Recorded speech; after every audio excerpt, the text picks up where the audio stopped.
The richest man in Russia is sitting in a cage. A real one, a locked glass box in a Moscow courtroom, guards on either side. His name is Mikhail Khodorkovsky, and in a moment, a judge will take 10 years of his life and send him to a Siberian prison while the state strips away his $15 billion empire and quietly hands it to itself.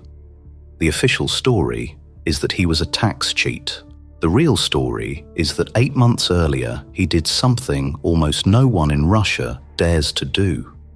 He looked Vladimir Putin in the eye on live television and told him the truth. This is the story of how a government stole the largest oil company in the country, legally, and made its owner disappear. 2003, Khodorkovsky sat at the very top. Forbes estimated his fortune at around $15 billion, the 16th richest person on Earth. And somewhere along the way, he made a fatal mistake. He started to believe that his money made him untouchable. On the 19th of February 2003, Putin gathered Russia's most powerful businessmen inside the Kremlin. Cameras rolling, broadcast live. One by one, the oligarchs offered their careful, polite remarks. Then Khodorkovsky shared his blunt opinion. Коррупции в России, оцениваемые экспертами 4 организаций, приблизительно одинаковые, в районе 30. Pointed to a specific deal. A small oil company handed to a well-connected insider for around $25 million, then bought by the state oil giant Rosneft for $623 million. Watch the tape and you can see the temperature in the room drop. Because Khodorkovsky had just broken the one unspoken rule that kept every oligarch rich and breathing. You do not question the Kremlin in public, and here is the detail that changes how you read the whole thing. The company he attacked in that room, Rosneft, is the exact company that within 2 years would swallow his empire whole. He was standing there, pointing at the weapon that would be used to erase him, and he had no idea. 8 months later, it began. Before dawn on the 25th of October 2003, Khodorkovsky's private jet touched down to refuel at an airport in Novosibirsk, deep in Siberia. Armed agents of the FSB, the modern successor to the KGB, stormed the plane, weapons drawn, and put the richest man in Russia in handcuffs. The charge: fraud and tax evasion. Within a week, the state froze his shares in Yukos. The empire was now a hostage, and its owner was in a cell. But putting him in prison was never really the point. The point was the oil, and the way they took it, quietly, legally, one sheet of paper at a time, is the part of this story almost no one knows.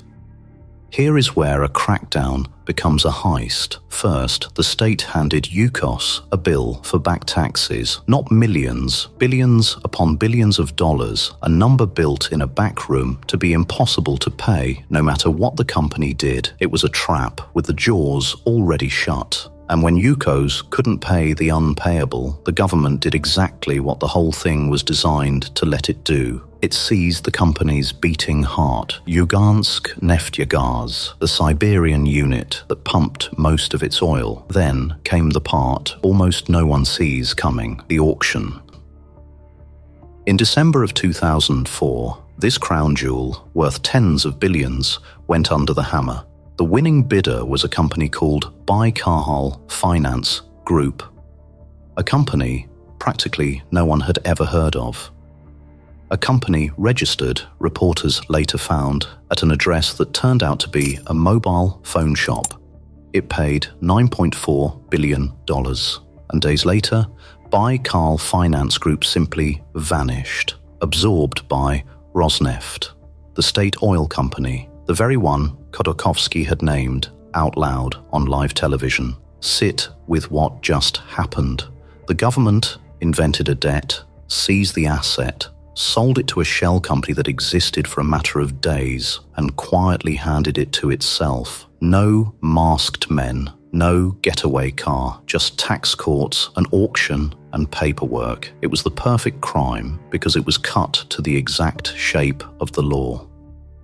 In 2005, a Moscow court found Khodorkovsky guilty and sentenced him to 9 years in a Siberian prison colony. But the Kremlin still wasn't finished. In 2010, as his release crept closer, he was dragged into a second trial, this time accused of stealing the very oil that his first conviction had said he'd undervalued and dodged taxes on.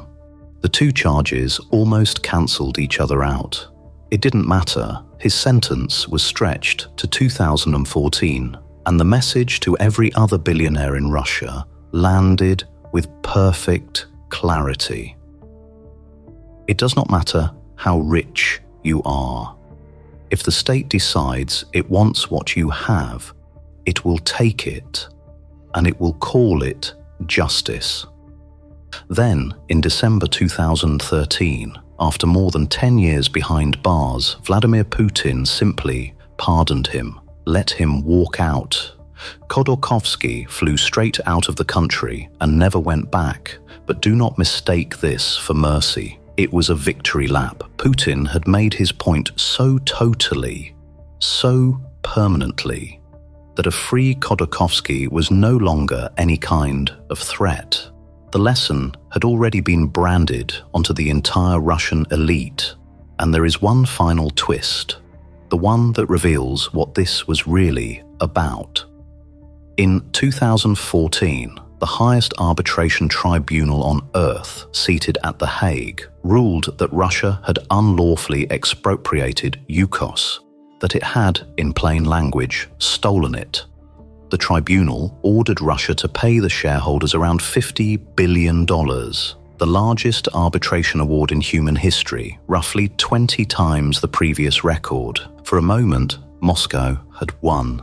In 2016, a Dutch court threw the entire award out, but it did not last. On appeal, the ruling was reinstated, and by 2025, the Netherlands' highest court had made it final. With interest, the bill had only climbed past $65 billion. And Russia's response? It refused to pay. More than a decade later, those shareholders have collected almost none of it. Because here's the truth no court likes to say out loud: a judgment is only worth as much as your power to enforce it. And there is no court on earth that can force a nuclear-armed state to surrender $50 billion it has simply decided to keep, the single greatest legal victory in history, reduced to a piece of paper. So what was this all really about? Not one man, not one company. Khodorkovsky was a demonstration, a lesson written in the largest possible letters for everyone who came after, and they learned it flawlessly. It is why, 20 years on, not one Russian billionaire dares to cross the Kremlin.